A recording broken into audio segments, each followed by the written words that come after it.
Hello everybody, PrimeWolfGaming here, and welcome to Surgery Squad games. So this is games about surgery that are very graphic and disturbing that I cannot handle, but I'm going to handle because I'm going to play it with you guys. So this one is called an appendicectomy. Appendicectomy. Apparently it's about appendix.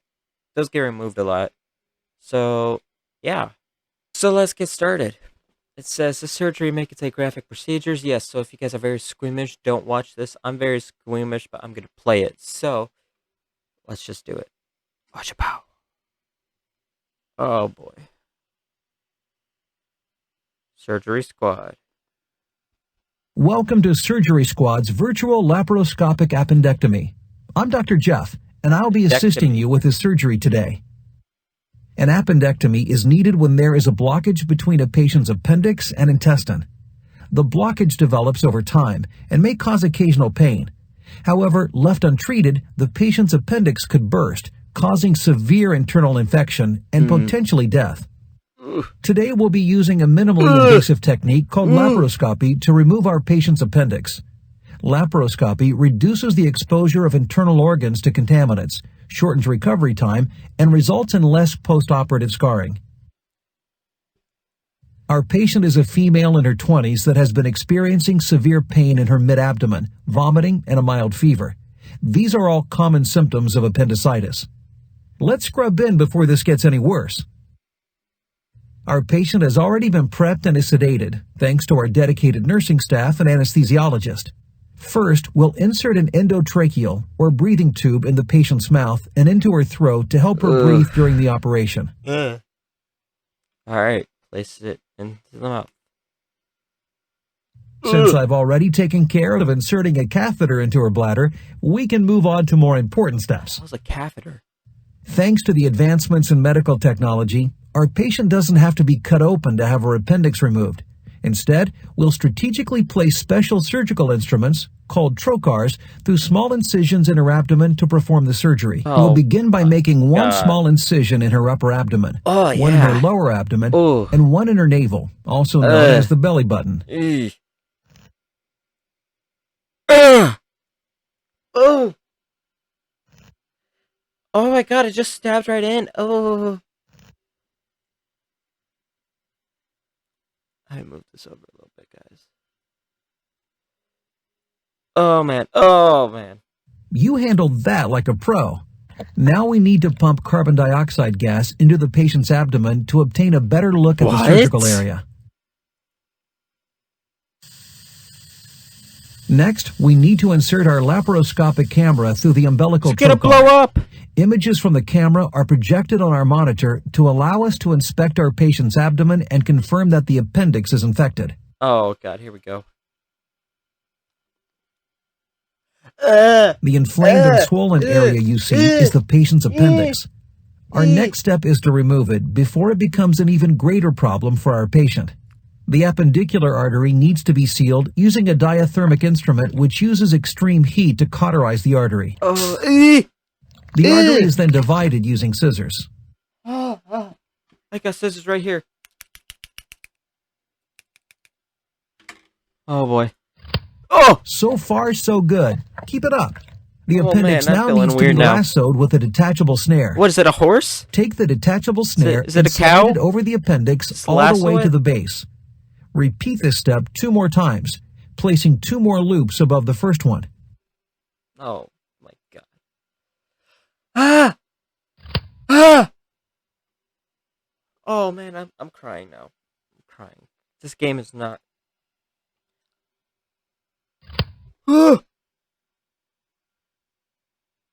Another one? Almost there. Now we need to remove the appendix. Use the scissors to snip between the loops. Notice that when you snip, a little pus comes out, indicating that the appendix is infected. Don't worry about it though, we'll clean up everything. To remove the appendix from the abdomen, place it into this specimen bag and pull it out through the trocar. A specimen bag? Now onto the cleanup. The We've appendix inserted is a a device that specimen now? sprays saline into the abdomen. Move it around so that everything gets sprayed clean. Okay. I can drag. With a Oh, flick of man. a switch, our saline is suctioned back into the same device. Oh. Finally, we'll remove the trocars and close the incisions with a few surgical staples. Oh my god. I've always thought about getting my appendix removed, but now I don't know if I want to. Excellent work! The length of the inpatient care and the recovery process following an appendectomy usually varies based on the severity of the appendicitis and the person's age. Luckily, our patient is relatively young and healthy, and we caught her condition early. She should be clear to go home within a day if there are no complications. After being released from the hospital, it is recommended that she limit her physical activity to help the tissues heal faster, but she will need to walk short distances several times a day to speed up the recovery process. She should make a full recovery from her appendectomy within 4 to 6 weeks since her appendix did not rupture. Had it ruptured, a full recovery may have taken up to 8 weeks. And that's an appendectomy. Wow. You did amazing. Why not try your surgical skills in another surgery here on SurgerySquad.com? Thank you. Let's do another one. Let's do the virtual adenoidectomy. I don't know how to say that. Our adenoids are located at the back of the throat, just below where the nose connects, also known as the phrylegal tonsil. They are part of our immune system because they protect us from bacteria or viruses that might enter the body when we breathe or swallow. Let's do it. Let's do it. Let's just jump right into it. Oh my god, that one killed me, man.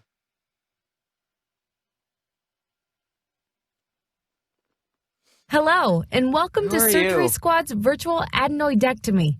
I'm Dr. Susie, and Oh, I'll be Dr. guiding Susie. you through this procedure today. Our adenoids are located at the back of the throat, just below where the nose connects, also known as the pharyngeal tonsil. They are part of our immune system because they protect us from the bacteria or viruses that might enter the body when we breathe or swallow. They are more important for children than adults, and they they are? shrink as we get older. Oh. In some adults, they become inflamed, What the which hell? can lead to infections, sleep apnea, better known as snoring, and ear infections, since enlarged adenoids might block the eustachian tubes, which drain fluid from the ears into the throat. Normally, these symptoms can be treated with antibiotics, but when these infections occur more frequently, we perform an adenoidectomy to remove them. Having an adenoidectomy, if it is required, can reduce the number of ear infections, reduce recurring chances of sinusitis, and can alleviate sleep apnea. Oh. However, there's a risk of developing an infection at the removal site. Plus, the procedure might not alleviate all the problems associated with adenoids. For instance, if ear infections continue, the problem might be elsewhere.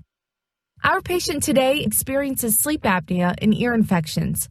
Let's scrub in and get to work. Oh. We'll need to use a general anesthetic for our patient. Why don't you help out? Can you find a suitable vein in the patient's hand? I don't know, maybe the one with the big freaking arrow on it. Looks good to me. Sterilize the injection area using a sterile alcohol wipe. Oh, yeah. Alcohol. This guy needs to clean his hands. Insert the needle and advance the angiocatheter into the vein. Ugh! Oh, ooh! The small burst of blood in the angiocatheter hub is what medical professionals refer to as a flashback. Ugh, This lets us know that the angiocatheter is correctly positioned in the patient's vein. While placing a small amount of pressure over the vein to collapse it, remove the needle. This will reduce the amount of blood that may discharge out of the angiocatheter when the needle is removed. Oh, man. Now that the needle has been removed, I'll dispose of it in a sharps container.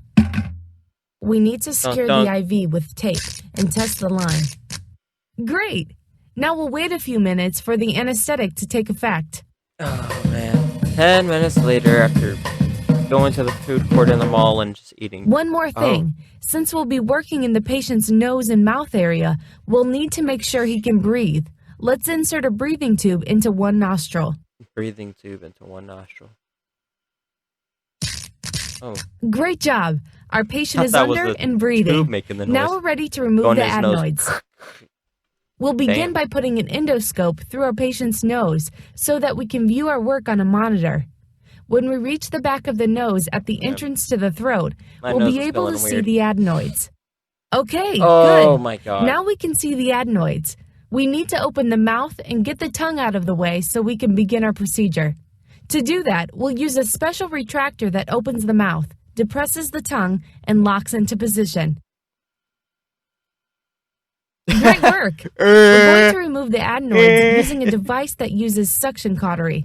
The device uses electrical pulses to liquefy the adenoid, then suctions the liquid. Oh my god. Uh. Uh.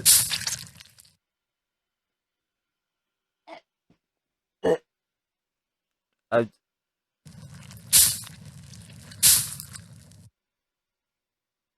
oh my goodness. Oh, I hate the noise. Stop it.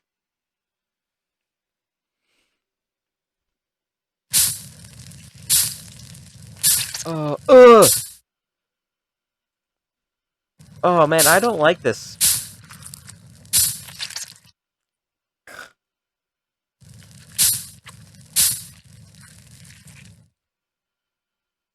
Alright, come on, let's get the last one out. Let's not do this anymore, please. Alright, Fantastic! Ew. The adenoids are gone. Now all we have to do is remove all of our equipment and get our patient to recovery.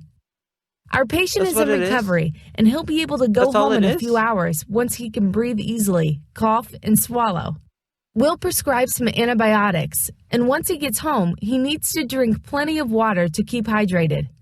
He'll also need to stay away from solid foods, but he'll get to eat ice cream, sherbet, popsicles, and jello for a couple of days. Oh, heck He yeah, might dude. experience a burned taste in his mouth, which will subside after a couple of days. He should brush his teeth often to help alleviate that taste. Scabs might form in the back of his throat from the surgery, and, of course, he should contact his doctor if there's bleeding or excessive pain from where the adenoids were removed. You did a great job today.